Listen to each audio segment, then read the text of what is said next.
Ladies and gentlemen, here we are on another Wednesday evening. I'm Tommy. And I'm Joe. And this is ToJo Live.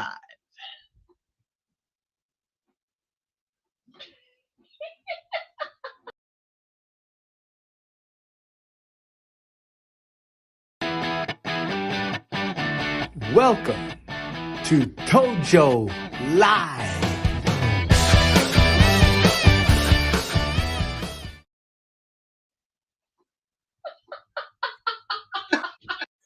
There we go. Never a boring moment here on ToJo. So guys, welcome to another episode of ToJo Live, where we are here to discuss your questions about life, faith, and the church. We would love to have you come on screen and ask your questions. You can do that by copying and pasting the link that Tammy will eventually put up in the chat box. Or if you are more comfortable, you can just put your question in the chat box and we will discuss it as we see it come up. And as always, any prayer request or prayer praises that you may have, we will definitely address those. We want to open up with a passage of scripture. And this comes from Proverbs chapter 1, verse 5. And it says, "Let the wise listen and add to their learning, and let the discerning get guidance." I love that passage because, listen, not everybody listens. So you can talk until you're blue in the face. It may be the best information in the world, but if they are not wise enough to listen, it's not going to do any good. And you may go, why is this happening? I've said this over and over and over.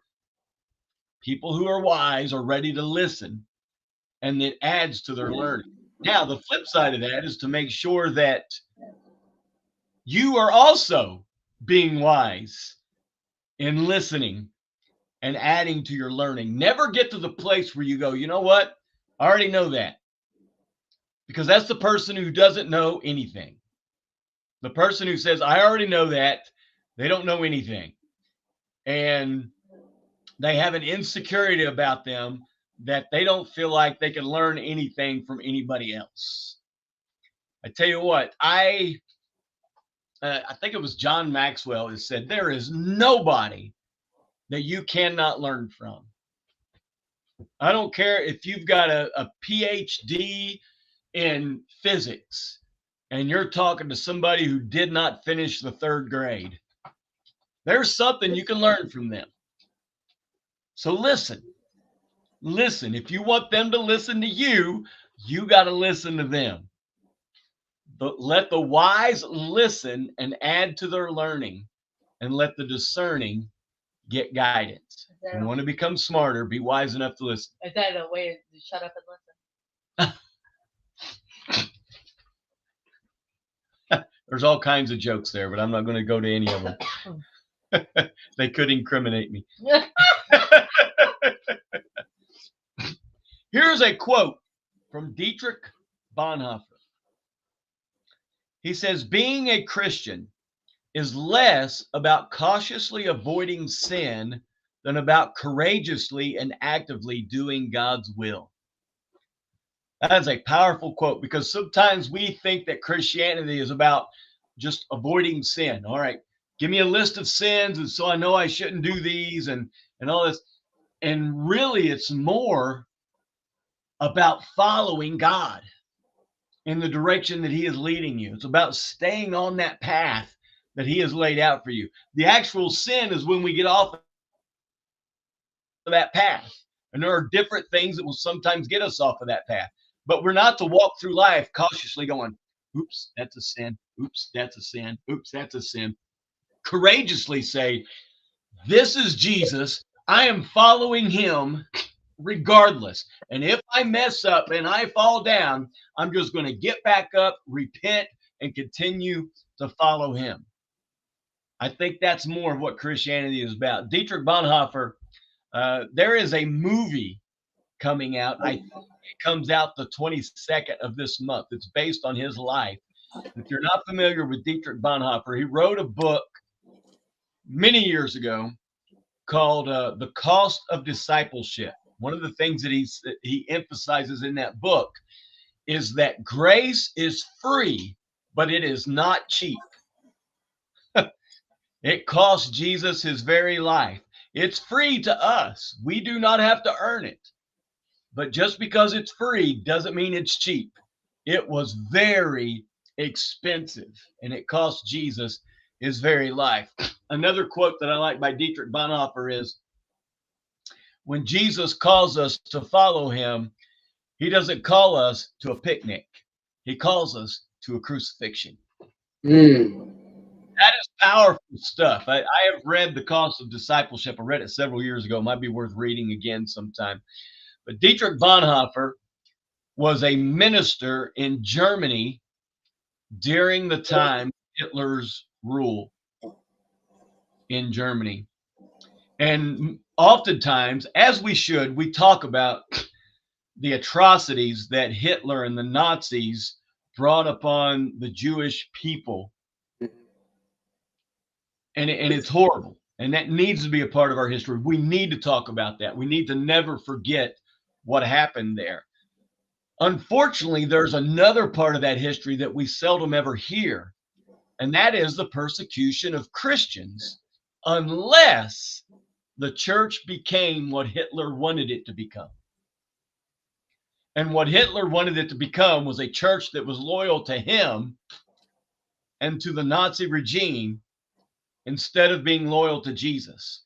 And Dietrich Bonhoeffer was a minister of a church, and they refused to give their loyalty to Hitler because they knew that that meant sacrificing their loyalty to Jesus. And he stood firm on that. And Hitler, or not Hitler, but Bonhoeffer at one time was a pacifist. He believed in nonviolence under any circumstances. During, and I'm not necessarily advocating which way to go with this, I'm just saying this is Dietrich Bonhoeffer's story. During the reign of Hitler, he actually shifted on that and actually developed a group of people with a plan to assassinate Hitler. Dietrich Bonhoeffer was found out and was eventually killed there in Germany. And so they have Angel Studios has made a movie of Dietrich Bonhoeffer's life, and I think it's the 22nd, which is what that's this Friday, isn't it? Is it coming out in the movie theaters, or is it going to be in the movie theaters? Yes. Wow. Yeah, and should be. The trailer looks awesome.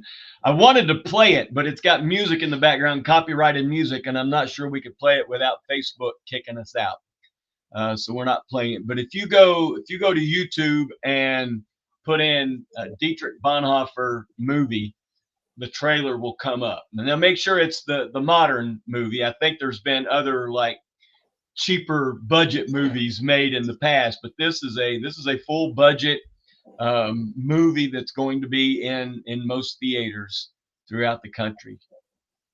So, how are you this evening, Joe? Doing okay, brother. Good to see you, and Tammy as well. Always. I love the quote too. Just the whole concept of never stopping to learn. I forget the exact quote, but it was something like, "If you're green, you grow, but if you're brown, you wither." And it really speaks to what you were saying. And hey, they are people that know it all. Yeah. They won't listen to anything that anyone says because they know it all. But I think there are more people that realize that, I don't want to say they don't know anything, but they've got a lot to learn. Yeah. And as you get older, you get wiser. And part of that wisdom is that you still have a lot to learn. Yeah. So in any event, good stuff. I've heard it said several times, the more I learn, the more I realize how little I know. How true is that? Yes, it is. So I have, I think it was either last time or maybe the time before, we talked about Tony Campolo on here, about the first book that I read by him called The Kingdom of God is a Party. He was really the first author. I was a reader before I got into his books, but he was really the first author where I wanted to read everything he put out. And it started with that book, The Kingdom of God is a Party. The reason I bring that up is he actually passed away last night. Oh my gosh. Yeah. So he Tell was me, he was how old was he? How old? 89. Okay. 89. So I mean, he'd lived a long life and Yeah. he had done a lot of good. He had had a stroke back in 2020, which partially paralyzed his left side. And I hadn't really kept up with him a whole lot over the past few years. It wasn't an intentional decision. I just kind of didn't. But I saw that come up last night on Facebook, and then I researched it, and so yeah, just kudos to Tony Campolo. He helped shape a lot of my early development of the understanding of Jesus and the Bible. And although there's probably some, not probably, there's definitely some theological differences that he and I would have. Um, but I never wanted to throw the baby out with the bathwater. Yeah. Just because we may have some differences doesn't mean that I couldn't learn from him. And I learned a tremendous amount from Tony Campolo. I got to see him live maybe 3 or 4 times. I got to meet him a couple of times, and that was a huge blessing. We met him once right after Apollonia was born. She was in a carrier, and when we got to meet him, we went and heard him speak at Asbury College, and then got to talk with him afterwards. So Apollonia has actually met Tony Campolo, but she doesn't remember. But I don't know. I probably read 20 to 25 of his books during my college years. Yeah. That's great. We should have probably played a Tony Campolo clip. I didn't We think should about have. that until right now. You've quoted him a number of times. I have, and will continue to do so. Just an amazing guy, and had a over the top commitment to ministering to the poor and the oppressed in the inner cities of our nation, and also in Haiti. He did a lot of work in Haiti as well. And he told this story one time, which was awesome. He's got tons of stories, by the way. Matter of fact, one of the books that he wrote is called "Let Me Tell You a Story," and it's just a bunch of his stories that he's told over the years in this book. But one of them was they raised money to open up an orphanage in Haiti where there's a huge need. Yeah. And they were able to raise enough money to build an orphanage for 50 kids. And they went down there and they built it. They got everything set up and they got it ready to open, and they opened it up, and the kids were coming to be housed in this place. Remember that it was built for 50 kids. They had over 150 kids show up.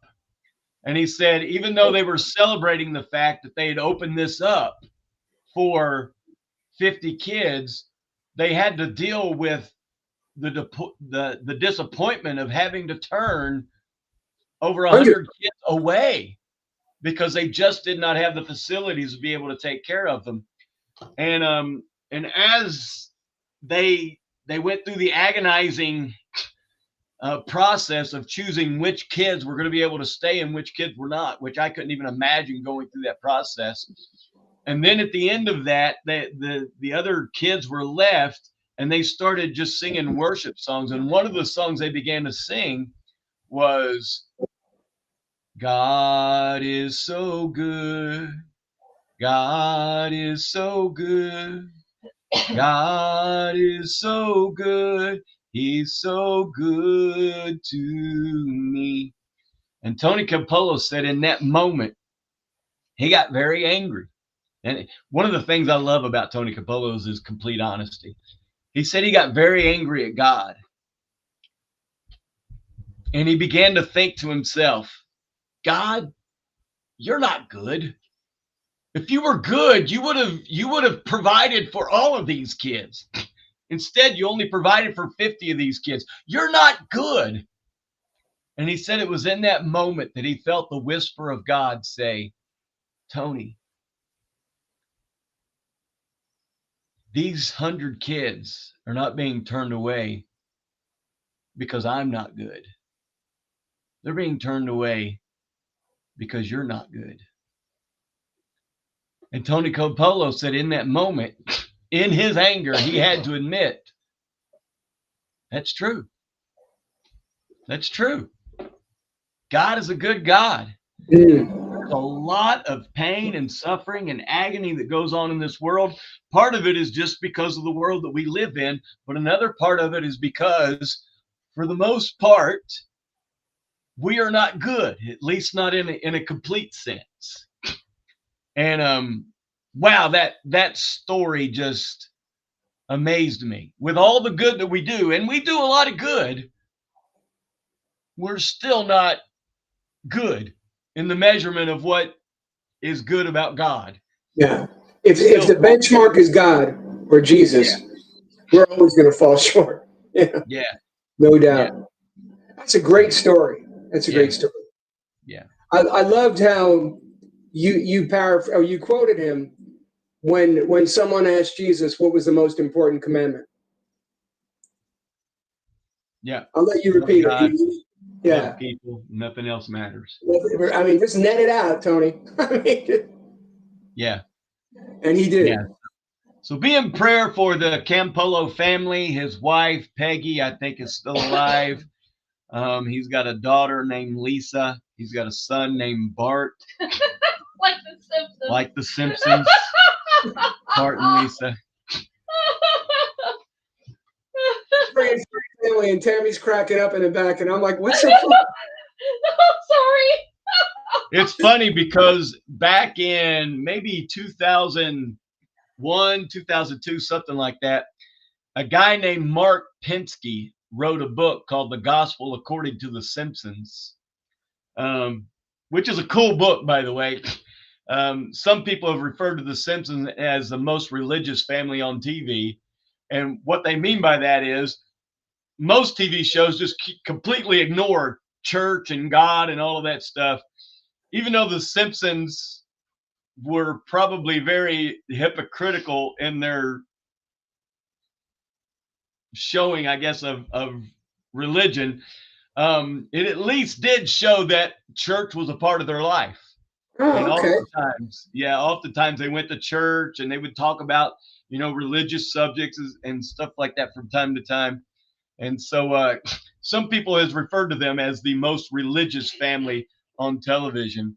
And they wrote that book, The Gospel According to the Simpsons, and they just pulled out different things of that. And it was a good book. I read this book. It was a good book about looking at the biblical themes in the shows of the Simpsons and how to get a biblical understanding of those, even though it may have been even a weak representation from the Simpsons family.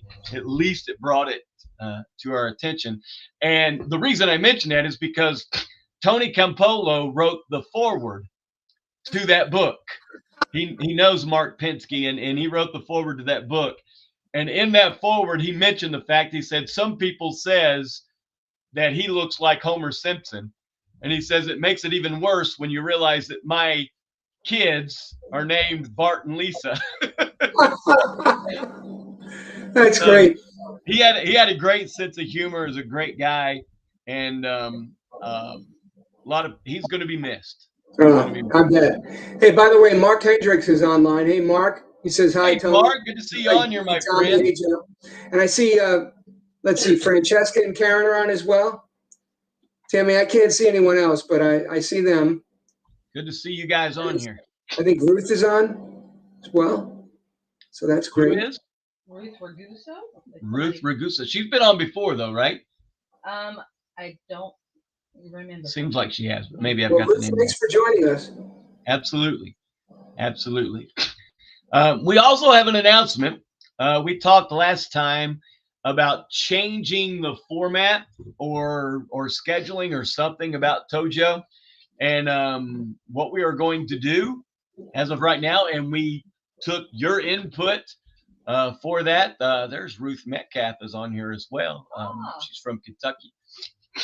Glad to have you on here. What we're going to do is we're going to do twice a month. We're going to look at doing the second and the fourth Wednesday of the month and see how that works out. Now, we'll tell you in December what that will look like is December the 11th will be our next show because we're going to start this in December. However, the fourth Wednesday in December is on the 25th, and it seems like there's something going on that day that we're just not going to be able to do ToJo. Something on December the 25th. They think it's something. It's something. I'm not real sure. Maybe you guys have heard about it or something. Yeah, obviously that's Christmas Day, and we're not going to do ToJo on Christmas Day. Use that time to spend with your families, and maybe go see the new Bob Dylan movie that'll be out on that day. But whatever you're going to do, we're not going to be doing ToJo that day. But most months, we're going to look at doing ToJo on the second and fourth Wednesdays of the month. And so as of right now, December the 11th, and then January the 8th, and then January 22nd. Yep, you're right. I'm sorry. I wrote the 4th, and I did not mean that. Thank you. So, just to give you guys a heads up on our what's coming up with ToJo. All right, are we ready for our question? I don't have a paper. Oh, you printed it out. That's all right. You didn't print you out Here. a copy. All right, Tammy's getting ready to put in the chat box our question for the day. I apologize if I'm coughing. My daughter just came in and brought me a bottle of water because I think she heard me coughing. Oh, did she? Yes, my son got a bottle of cologne. And he decided he was gonna I cannot type and talk at the same time. He was gonna try it on in my office with me standing right there, and I have been tasting that cologne all day. That can be a nasty taste. Okay, got it. All right, ready? I'm ready. All right, what are our scores? I don't know. I think we got another 7-pointer last week, didn't we? With Karen? We did. Karen got another 7-pointer.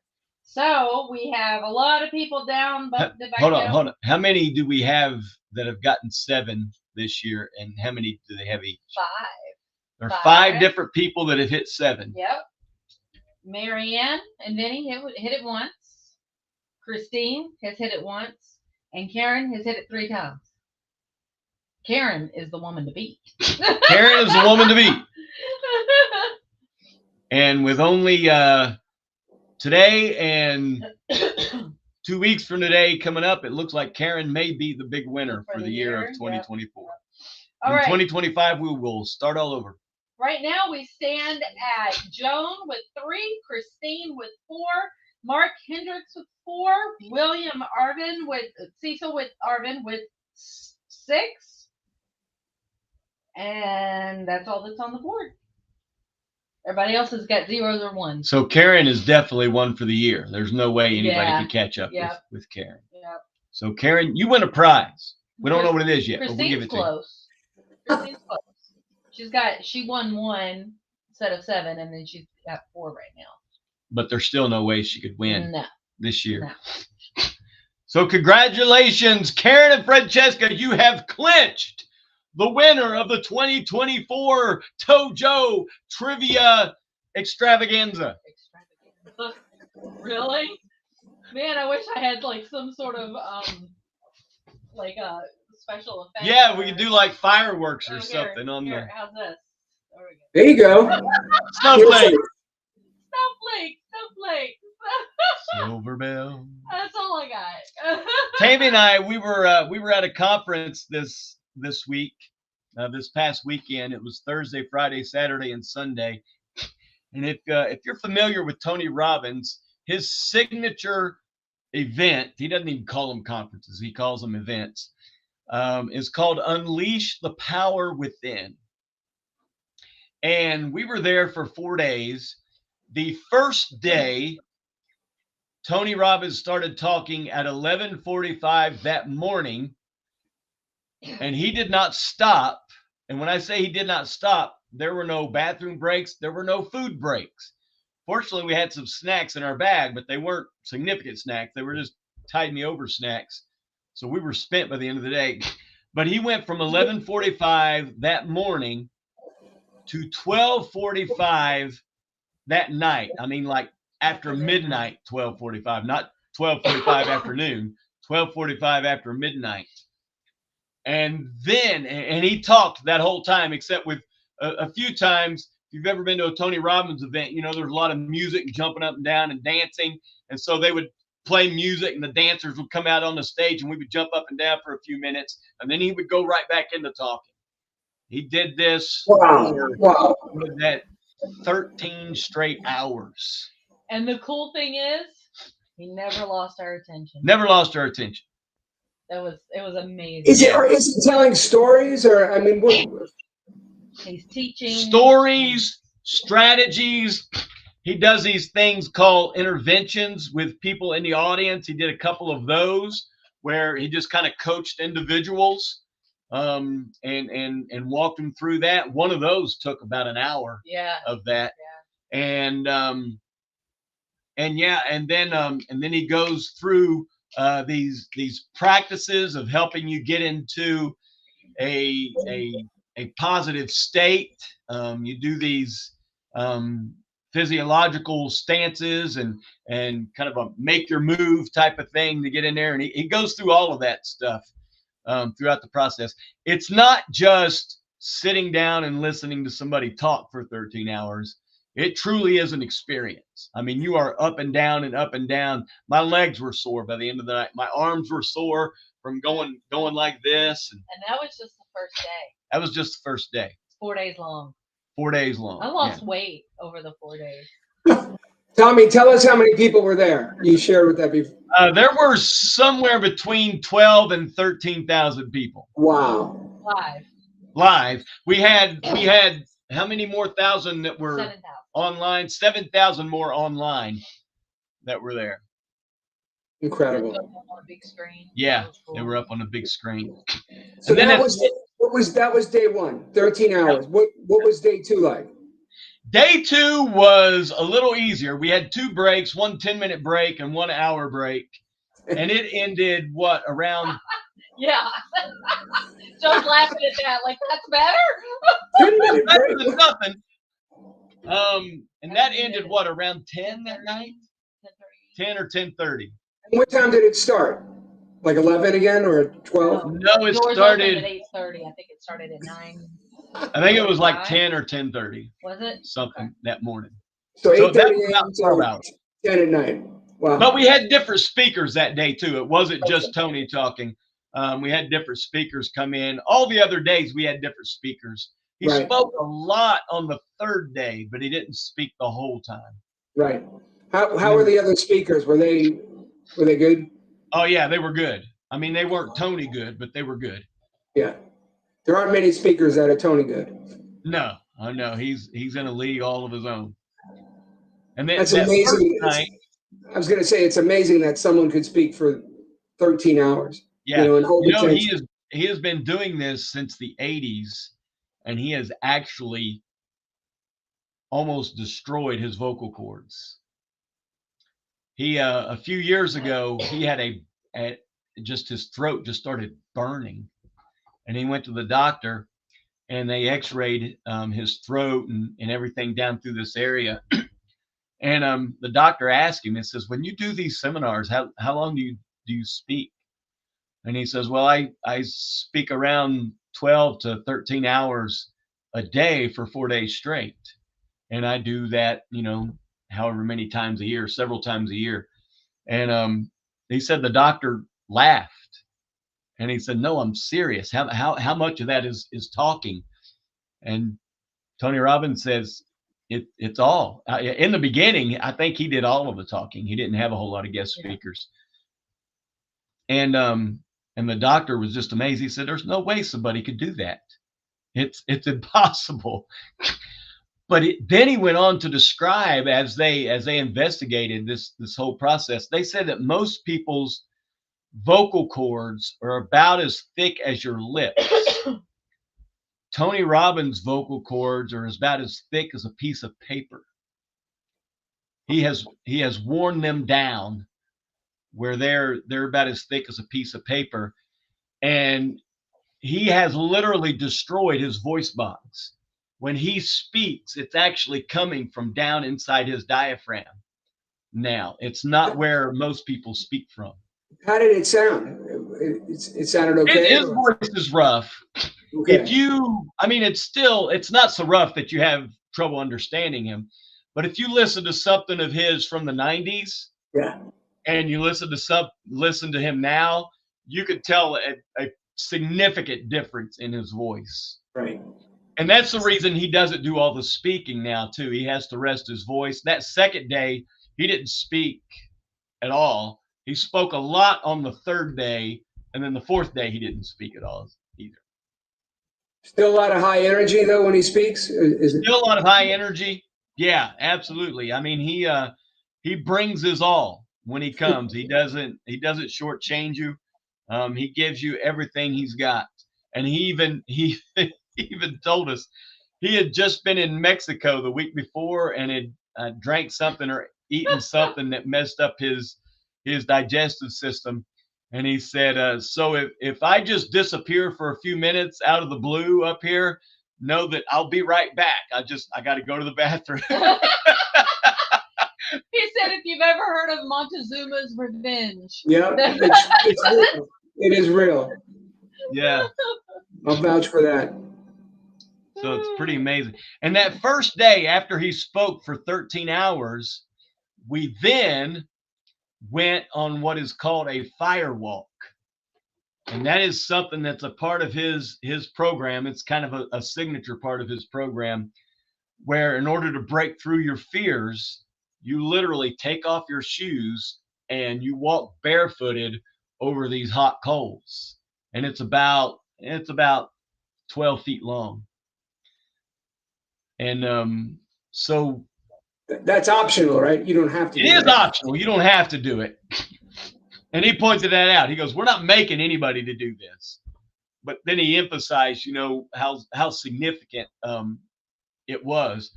And so at the end of it, there's like between 12 and 13,000 people marching out to the parking lot of the Prudential Center there in Newark, New Jersey, and doing this firewalk. They had 32 different firewalk places set up so that they could divide them up and go through them. And so wow. Did you guys do it? Tammy and I both did it. Yeah, it was amazing. I went there determined to do it. I wasn't going to go to a Unleash the Power Within seminar without doing the firewalk. That's really was it painful, brother? Did it hurt? Tammy didn't experience any burning at all. I had just a little small spot on the bottom of my right foot, and it was really kind of the last step of it. And what it is it's burning coals, but you've got some of the cooler coals that are that top layer. You could see the glow, but you've got kind of the cooler coals are on the top. And so as you walk across, you definitely step on it. And I stepped on one of the hotter coals, just my last step. And then as soon as you step off, they've got a fire hose where they're spraying your feet to make sure that no hot coals had stuck to your feet. Oh, that's good. Yeah. Oh, that's exciting. But I didn't blister or anything. Now there was some people there that blistered, that actually hit some of the hot coals and it blistered their feet. You go across pretty fast. I mean, you're not. You do. You don't run. He tells you don't run because we don't want anybody falling on a hotbed of coals. But you walk. What was the term he used? Determined? No. Direct. To walk normal and direct. So, but he said, don't just kind of lounge across those things. You want to walk with intention, but you don't want to get up to a running.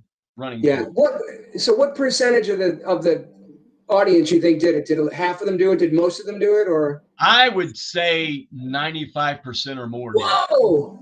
Yeah. It was amazing.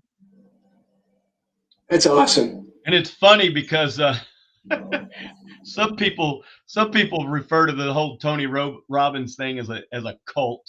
It's not. But as we're walking out to the hot coals to do our fire walk, we're all clapping our hands and we're going, yes, yes, yes. There's 13,000 people going, yes, yes, yes. And I leaned over to Tammy and I go, I could understand how people on the outside could think this is a cult. it seems. Yeah, they're saying everyone's people walking together going, yes, yes. Yeah. They're saying everyone's drinking the Kool-Aid tonight. Everybody's drinking the Kool-Aid. He even made a joke about that once. He was like, "Hey, are you all got your Kool-Aid ready?" Yeah. But it really was. It was an amazing experience. Not only that first day, but the other days. He does this thing called the Dickens pattern, where he leads you through a process of breaking out of limiting beliefs. Like I'm too young, or I'm too old, or I'm not smart enough, or I'm not good looking enough, or I can never do that. That's for other people. I'm not goal oriented enough. Those limiting beliefs that we all have to some extent. And he had us to pick 3 limiting beliefs. And then he led us through a process where we closed our eyes. And he calls it the Dickens pattern because he bases it on the Charles Dickens character in what's the name of the movie? Scrooge. Back to the Future. No. What's the name of The Night Before Christmas? It's not The Night Before Christmas. Yeah, it is. Is it? The Scrooge. A Christmas Story. A Christmas Story. That's what it is. It's a Christmas Story. With Ebenezer. Yeah. But he has you. You know how Scrooge went through Christmas past, Christmas present, Christmas future thing. He has you to close your eyes and imagine all the pain that you've been through in the past because of that limiting belief. And then he has you imagine all the pain that you're going through right now because of that limiting belief. And then he leads you in A Christmas Carol. That's it. A Christmas Carol. Karen came up with it. Thank you, Karen. The Christmas Story is a different one. It's the one about the little kid. Yes. Sticks his tongue to the light post. To the post when it's frozen. But then he has you imagine in the future, say 5 years in the future, imagine what your life is going to be like and the pain you're going to experience if you hold on to these limiting beliefs. And then 10 years, and then 20 years. And what he does is he has you not only think about it, but to actually experience it. And he says, and if it helps, let out a sound of what you're experiencing when you're thinking about the agony and what you're going through because you hold on to this limiting belief. And there's between 12 and 13,000 people in here, and they just start wailing. And to be honest with you, as I heard that, I kind of thought, this is what hell is going to be like. I mean, people were just screaming out loud and like thousands of them during this time. But the purpose of the event was to experience the pain at its worst if you hold on to this limiting belief. And then from that, he leads you out of, now, what if you change that belief? What if you turn that into something that's positive, something that serves you, something that will help you to move forward? And then now, how do you feel? Now, what are you experiencing? And it changes your physiology. And it said, now make the sound of what it's like knowing that you have let go of that limiting belief and you've now got a more empowering belief that's going to serve you. And then there's like this great celebration that takes place in there. It's an amazing experience. That is pretty cool. Yeah, it is definitely worth the time and the money and the energy to go through this if you ever have the opportunity. We did it a few years ago in 2021 online, and it was great then, but it's overwhelmingly better to do it live. Tommy, is he a believer? He is a believer. I will tell you that he will tell you he is a Christian. I will tell you that he is in his seminars. He doesn't stand very firm on that because he believes in God definitely, but then he goes, or whatever you believe in, if it's the universe or whatever you consider higher power, whatever your higher power is. Yeah, that kind of thing. And so,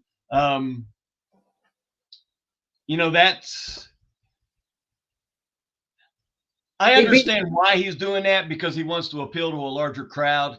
Right. But I just personally, I think the power, if you truly want to unleash the power within, I was thinking the same thing. Focus in on the one true God. Yeah. In that. And I will say he uses quite a bit of language in his writings. He did not do that with the online event. And I think the reason why is because he knew that there were going to be more kids at those. Were there children at the event live, or was primarily there were a few children. As a matter of fact, before we did the Dickens pattern, he encouraged the parents. They had like a group of volunteers to come in and take the younger children out. I think what he said, 10 or 11 and younger, to take them out because of the screaming. Of screaming and all that would really freak them out. And he wanted and he wanted you to be completely focused so that you wouldn't have to be concerned about comforting your child. Yeah.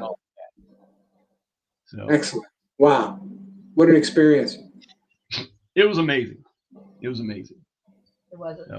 The only thing that I liked over the virtual versus being live is virtual. You don't have to deal with the hassle of hotel or transportation, Airbnb, whatever. And then you can roll out of bed 5 minutes before it starts in your pajamas and sit on the couch under your blanket all day, not sitting squished in stadium seats all day. That's kind of my only, that I liked that part of it. And then if I had to get up to go to the bathroom, I could run down the hall and not wait in a 25-minute line to use the bathroom. Oh, gosh. Yeah. But just that little stuff. But I tell you, the being in the room with the people and some things we had to get in and do like small group interactions with, that was really, really cool. We met some interesting people and made some really neat connections that way. Karen says it sounds like he doesn't know that Bonhoeffer quote. Yes, Good point. Tammy was when we were at the International Christian Coaching Conference in Texas. We had set up a booth there, and people were asking about the seminar. And Tammy a few times described our retreat, the Enthusiasm Experience retreat. She said, it's similar to Tony Robbins, except no cussing and a whole lot of Jesus. And it really is. That's a lot of, it's similar. It's not as much jumping and music and hype. But, right. And I don't go for 13 hours without stopping either. I was going to say, that'd be tough.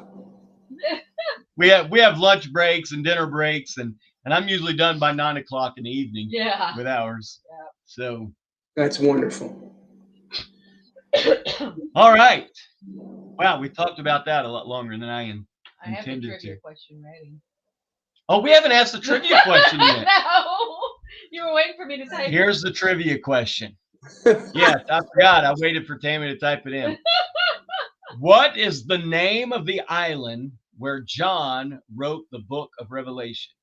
I think we may have had this before, but it's been a long time. What is the name of the island where John wrote the book of Revelation? If you remember, he was put on an island. This was his punishment. He was arrested for his beliefs. and put on an island so that he would be secluded. And what island was that? There you go. Karen got it. There she goes. It's the island of Patmos.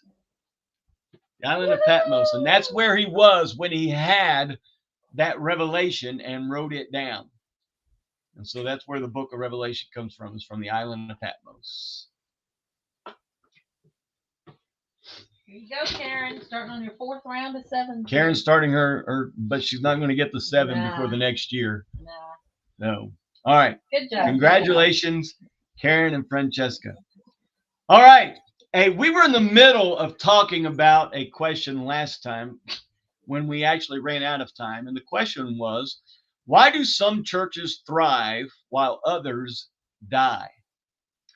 And some of the answers that we came up with, and some of them you guys came up with, is we tend to forget the biblical principles. And we do. And some churches actually go through cycles. People have studied this, the life cycle of a church. And it's kind of the birth, and then the growth, and then they plateau, and then they begin to decline. And then sometimes in that decline, they will hit another plateau.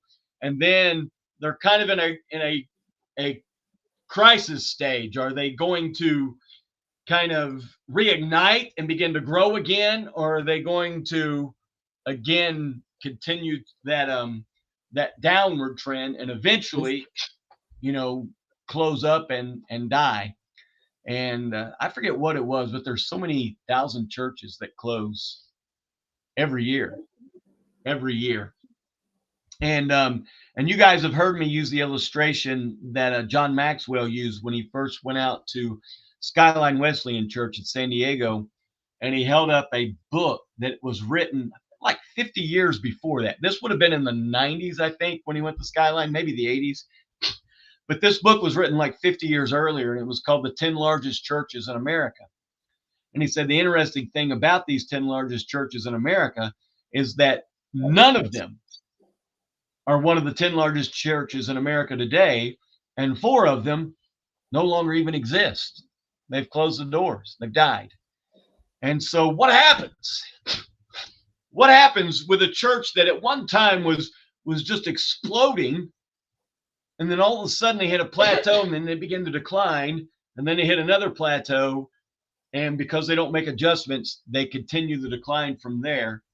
And what happens with all of that? And there's several things, and several studies have been done on this. And Tom Rainer wrote a book called The Autopsy of a Deceased Church. And you can see it is a very small book. You could read it in a day. If you're a fast reader, you could probably read it in an hour or two. I am not a fast reader. I love to read, but I've never been a fast reader. And he points out a few things in this book that historically have been true about churches that have eventually died. And so I just want to touch base on some of these. And listen, whether you're a part of our church or a part of another church, because I know we have a lot of people from a lot of places on here, see if you recognize any of these in your church, even if it's the beginning stages of this, because you want it to be addressed. The earlier you address it, the easier it is to overcome. Mm-hmm. It's a whole lot easier to take care of somebody who is in the early stages of a sickness than it is to let them go full-fledged into the sickness and then try to revive the dead. But for one, he says it's a slow erosion. So it's just this process of, again, people have studied this. You have the birth of a church, and then you have the growth of a church after that birth.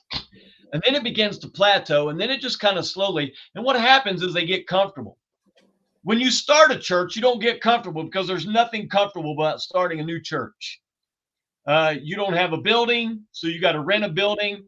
Oftentimes it's a building that does other stuff, so you've got to set up every Sunday morning, and then you got to tear down every Sunday afternoon. I've been a part of a new church work, and we had to do that in a church cafeteria.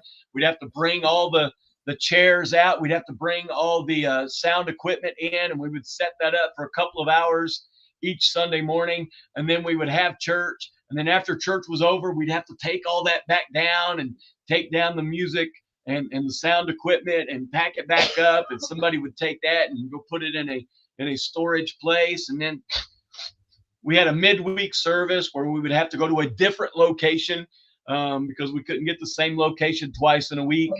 And listen, there's nothing easy, nothing comfortable about starting a new church. Nothing at all. But why do people do it then? Because there's a fire. There's a fire in their belly to reach people with the gospel in a community that maybe is not getting reached with the gospel, maybe because there are no churches, or maybe because there's churches there, but they've all become so comfortable they are no longer reaching people with the gospel in their community. And so these churches come in. And the church I'm talking about that I was a part of was Spencer Christian Church. We were running about 100 when I joined them. They were about a year old when I joined them. They were still meeting in a school cafeteria. So we went through all of that process. I came on as the youth minister there. Doug Martin was the senior minister or lead pastor there. And eventually they began to grow. They eventually got their own building. And they had a location when I was there, but it was just land. We didn't have any buildings on it. They have since built a building. They are running somewhere around 700 to 800 right now in Spencer County, Kentucky, which at the time that this church was started, and this would have been, 97 when it started, because I think we joined in 98. And Spencer County was the fastest growing county in the state of Kentucky at that point. It was a county just outside of Louisville. It bordered Jefferson County, which is Louisville. And so it was a prime place to plant a church. They're running between 700 and 800 now. I don't know where they are in that cycle, but I'm sure they're probably more comfortable now than they were in the early days when we were setting up every day. My hope is that they don't become so comfortable that they plateau and then begin the process of descending, because that's what happens with a lot of churches. There's this slow erosion that takes place, and it's not like you can pinpoint it like, oh, this was the day. No, there's not a day. It's just a slow erosion, and eventually you find yourself with half the people you used to have. And one of the things I like in this book, this is an awesome book, by the way. I use it as one of the suggestions that I give to our leadership team when I do Leadership Saturday each year. I give a list of 10 books that I encourage you to read at least one of those. This is one of those on that list. And he has a prayer commitment at each end of each one of these chapters. So at the end of the slow erosion, he says, God, open my eyes that I might see my church as you see it. Let me see where change needs to take place, even if it is painful to me. And use me, I pray, to be an instrument of that change, whatever the cost. And when people legitimately mean that type of prayer, if the church has that, even if they began to decline, they can reverse that and begin to go back up with that. So, actually, that was the beginning prayer. That wasn't the slow erosion prayer. This is the slow erosion prayer. God, please let me be a part of the solution, not the problem. Show me what I need to see. Open my eyes to your reality and give me the courage to move forward in the direction you desire. So those are powerful prayers. The next thing that you see, and we're not going to get through all of this. We'll wrap it up in another time. But the next thing he talks about in a church that begins the death process is the past is the hero. People celebrate the past more than they do the future. Oh, the way it used to be. This is what we used to do. You hear that a lot. You even hear that in our church. Well, this is what we used to do. And listen, that's great. I heard a sermon one time by Alan Dunbar. He's a Canadian. He came to Johnson and did a series of messages there for homecoming one year. And one of his messages was, Stop trying to beat a dead horse. Meaning, if the horse is dead, it doesn't matter how many times you whip his rear end to get up and to get galloping. He's not going. He's dead. And yet we do that in churches all the time. Things that maybe were working at one time and were great. They served a purpose. But that purpose is no longer being served by that ministry or by that program or whatever it is. And churches hold on to that because it's become a sacred cow to them. There was another book written a few years ago called Sacred Cows Make Good Hamburger. Yeah. And so, let us never let go of the mission of the church. And any program or ministry that serves the mission of the church in a healthy way, let us hold on to that. But if it no longer serves the mission of the church, let go and make adjustments. The past, as much as we celebrate that, and we talk about that from time to time, we talk about our past because our past has brought us to where we are. We wouldn't be where we are without our past. Let us cherish that. Let us celebrate that. But let us celebrate the future even more because that's where we're going. We're not going to the past. 1995 is not coming back. It never will. I heard a story one time about it was a denominational convention and they were all together and one of the guys got up and he was talking about, the way it used to be. Remember the hymns that we used to sing out of those hymn books? And people were like, yeah, amen, brother. He goes, remember just all the things that we used to do. And he went into all these traditional things. And then at the end of that, he got everybody kind of worked up and nostalgic and everything. And then he goes, and folks, if the 1950s ever come back around, we're ready. There you go. Yeah. Beautiful. Then he drove home the point. The 1950s aren't coming back around, folks. And today we could probably say that with the 80s or the 90s. Mm-hmm. We certainly could. Listen, I was alive and I was a kid in the 80s. I was a teenager and young adult in the 90s. Listen, they were good times. We had great things. There were things that took place there that I loved and that I hated to let go of because they were a part of me. But if they no longer serve the mission of the church, let them go. And let's continue to celebrate that. Celebrate the future even more because we're not going back there. No matter how hard we try, and we're not going back there. The future is the only way we can go. No. All right. We got 2 minutes left. You got any closing remarks today, Jeff? No, I love what we're doing tonight. And one thing on church growth and church death, I think God determines that in part. I think if you're doing the right thing, if you're preaching the word and ministering to your congregation, I think he's going to want your church to grow. Yeah. On the other hand, if you're watering down the gospel and you're not really following his lead, church is going to die. So yeah. I think it's, we give it up to him. Yeah. And I do believe that times change. And there are things that even in our church, brother, that we've done that people that have been coming to the church for 30 years might not be comfortable with. And some of them may have moved on. But because we're feeding there are a whole lot of new people that are coming that really want to see what we're doing. Yeah. And that's just, I think, a part of evolution in life. Yeah. I think that, in any event, I know we only have a minute left, but loved it tonight, brother. Look forward to what we're going to be doing at church this week. If maybe you could talk a minute about that or. Yeah, we'll talk about that. Just something I want to say about what you said. The message must never change. We don't ever want to change the message. Joe talked about watering down the gospel. We don't want to water down the gospel. If anything, we want to take water off of the gospel. Okay, we want to pour gas on it.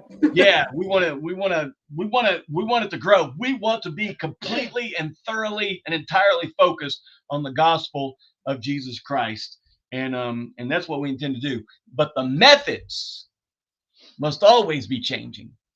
The methods for every generation must change. We cannot give the methods the same level of sacredness as the message.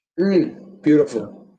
All right. Let me read this prayer real quick and then we'll go. This is the prayer for the past is the hero. God, give me the conviction and the courage to be like the heroes of Hebrews 11. Teach me not to hold on to those things in my church that are my personal preferences and styles.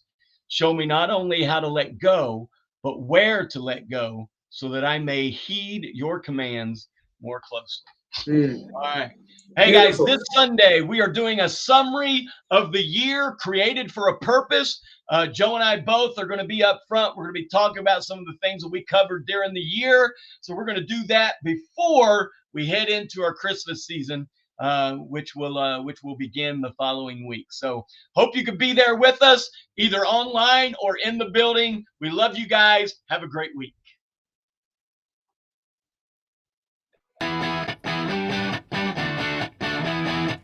Thank you for joining us.